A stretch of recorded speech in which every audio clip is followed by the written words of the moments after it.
बोलो वासई माता की जय। बोलो वासई माता की जय। बोलो वासई माता की जय।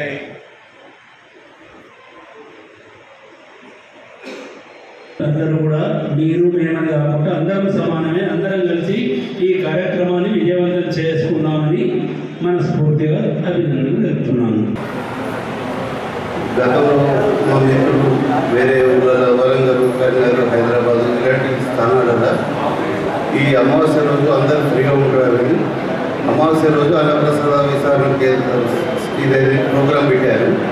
అది మాకు స్ఫూర్తినిచ్చి ఇక్కడ కూడా స్థాపిస్తే మన దగ్గర దాతలు కూడా ఉన్నారు, అందరూ సహకరిస్తారు అనే ఉద్దేశంతో మేము కూడా ఇక్కడ ఒక గ్రూప్ క్రియేట్ చేసి పెట్టడం జరిగింది. అయితే ఇది అన్నపూర్ణ ఈశ్వరికి ప్రసాదం అనేది అన్నపూర్ణ మాతకు సంబంధించింది కాబట్టి ఇంతకుముందు స్టార్టింగ్లో అమావాస్య అన్నప్రసాద వితరణ పెట్టింది. దాన్ని అన్నపూర్ణ ప్రసాద సేవా సమితి అని ఇప్పుడు పేరు చేసి పెట్టింది. మాకు వీలును బట్టి ఇక్కడ ఉండే వేరే చోట ఇలా ఒక 4-5 స్థలాల సమయాన్ని బట్టి ఈ కార్యక్రమం నిర్వహించబడుతుంది. ఒక 4 సభ్యులు కూర్చుంటే ఏదో విషయాలు జరుగుతున్నాయి. అందులో అమావాస్య అన్న ప్రసాదం పెడితే బాగుంటుందనే సంకల్పము జరిగి ఈ కార్యక్రమాన్ని నాంది పలికి ఇందులో మొదలు ఒక 10-20 మంది కాగానే ప్రసాద్ నా పేరు కూడా యాడ్ చేశాడు. ఇందులో నువ్వు ఉంటే బాగుంటుంది అనే మాట మాట్లాడితే నేను కూడా అందులో ఎంటర్ అయ్యి ఈ కార్యక్రమాన్ని ముందుకు తీసుకొచ్చాము. ప్రతి ఒక్క మ్యాటర్ను కూడా తయారు చేసి ఫార్వర్డ్ చేయడం జరిగింది. దానివల్ల నా పబ్లిక్లో కూడా మంచి ఆకర్షణ జరిగి ప్రతి వాళ్ళు ముందుకు వచ్చి మా పేరు రాయండి, ఇది మంచి కార్యక్రమం అని వారు చెప్పడం జరిగింది. ఈ కార్యక్రమంలో ఇప్పటి వరకు 317 మంది సభ్యులు మెంబర్షిప్ అయ్యారు. ఒక సభ్యుల నుండి ప్రతి నెల 200 రూపాయలు తీసుకుంటే వాళ్ళ పేరు మీద అన్నప్రసాదం జరుగుతుందనే సంకల్పం కాన్సెప్ట్ వాళ్ళకి అందరికీ నచ్చి వాళ్ళు స్వచ్ఛందంగా వచ్చి ఇందులో గ్రూప్లో జాయిన్ అయ్యారు. అయితే అమావాస్య అన్నప్రసాదం అనే పేరు మేము నిర్ధారణ చేసినాము. దాన్ని ఇప్పుడు ఏం చేయాలంటే అన్నపూర్ణ అన్నప్రసాద సేవా సమితిగా పేరు మార్చడం జరిగింది. గ్రూప్ సభ్యులందరికీ ఒక విన్నపము, ఇది అందరూ గ్రహించాలండి. అమావాస్య అంటే వేరే విధంగా ఉంటుంది ఒక్కొక్కరికి. అమావాస్య నాడే కార్యక్రమాలు చేస్తాం, ప్రతి ఒక్కటి అమావాస్యకే. ఒకటి ఏంటంటే ప్లేసెస్ మారుతాం, ఎందుకంటే ఇవాళ వైశోభాన్ని వెళ్తే ఈ లొకేషన్ వాళ్ళు వస్తారు, తర్వాత ఒక రోజు అంగడి గద్దెలు, ఒక రోజు మండలేయ గుడి, ఒకసారి టవర్ సర్కిల్, ఒకసారి కొత్త బస్ స్టాండ్, ఒకసారి గొల్లపల్లి రోడ్డు, ఇట్లా వెళ్తే మా వీలుని బట్టి. ఇప్పుడు వర్షాలు ఉన్నాయి కనుక దాదాపుగా 1 నెల 2 నెలల వరకు ఇక్కడ అనుకుంటున్నాము. సమయానుకూలంగా ప్లేసెస్ మార్చి వాట్సాప్ గ్రూప్లో పెట్టడం జరుగుతుంది.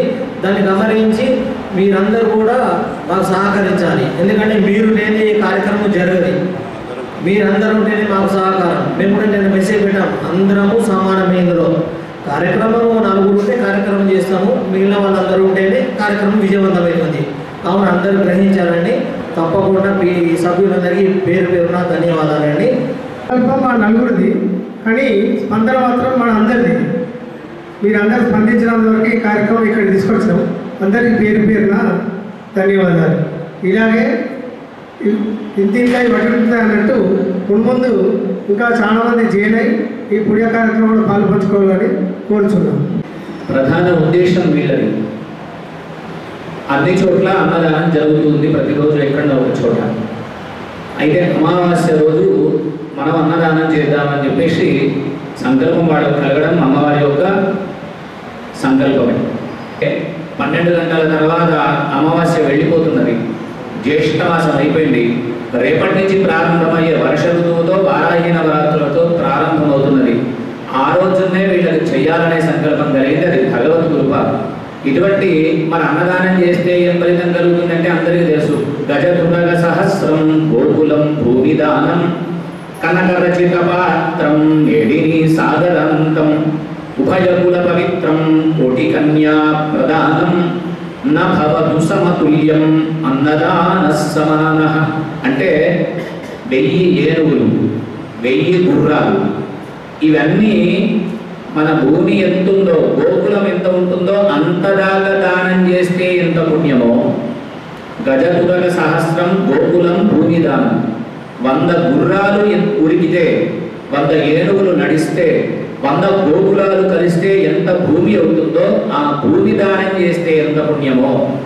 ఉభయకుల పవిత్రం కోటి కన్యా ప్రదానం. 2 వంశాలను ఉద్ధరించడానికి కోటి కన్యా దానాలు చేస్తే ఎంత పుణ్యమో.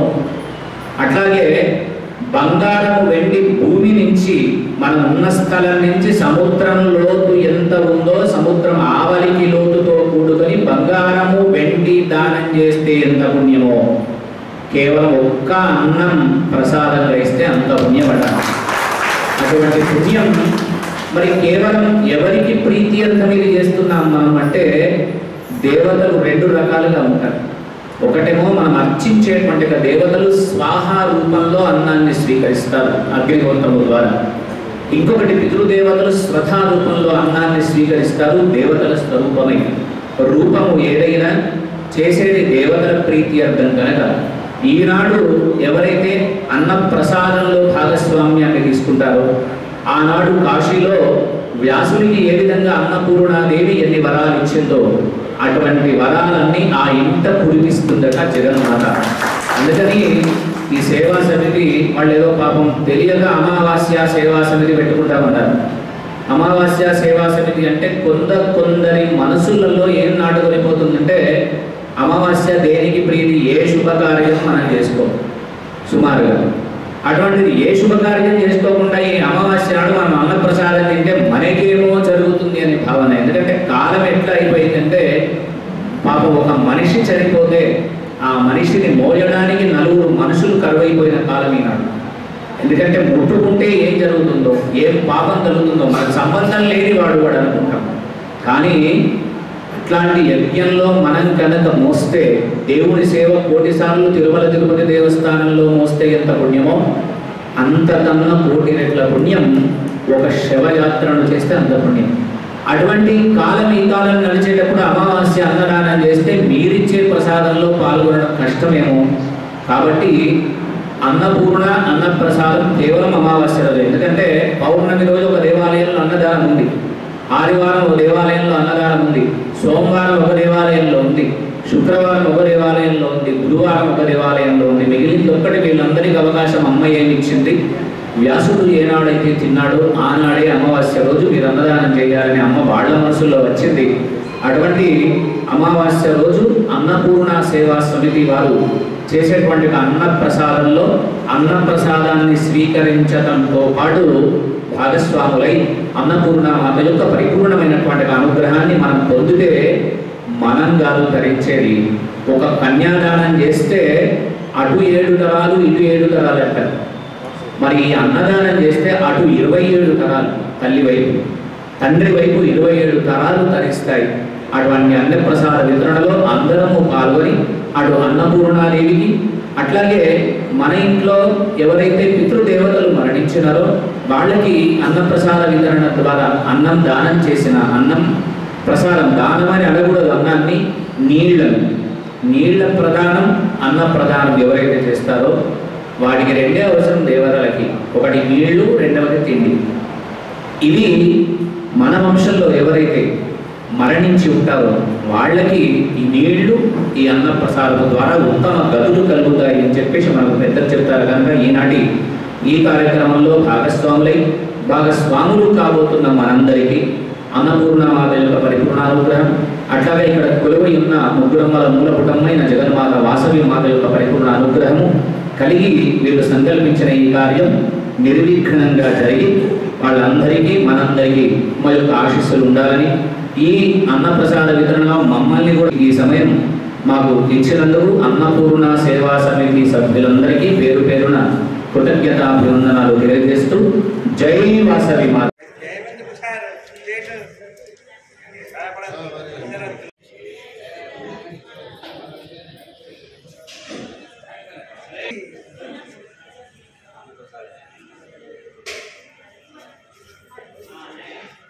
ఇంకా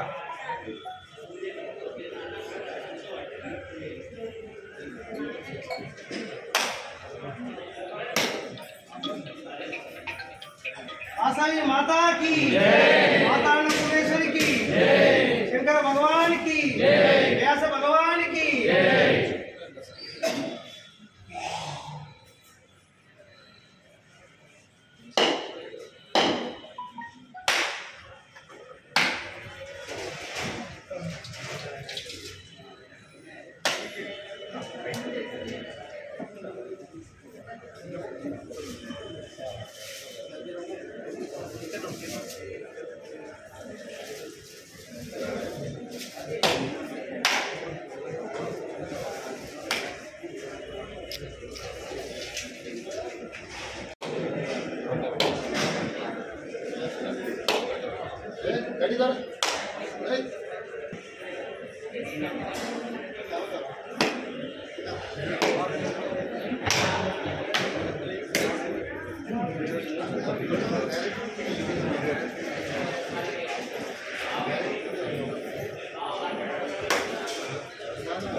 वासवी माता अन्नपूर्णा माता की अन्नपूर्णा माता की अन्नपूर्णा माता की చక్ర ప్రసాదు శ్రీకార చుట్టి మనందరికీ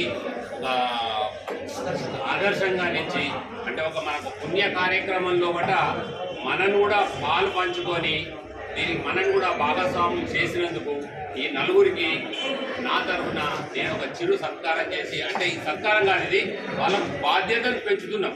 ఇది సత్కారం కాదు, మనందరి తరఫున వాళ్ళకు బాధ్యతను పెంచుతున్నాం.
अन्नपूर्णा माता की जय। अन्नपूर्णा माता की जय।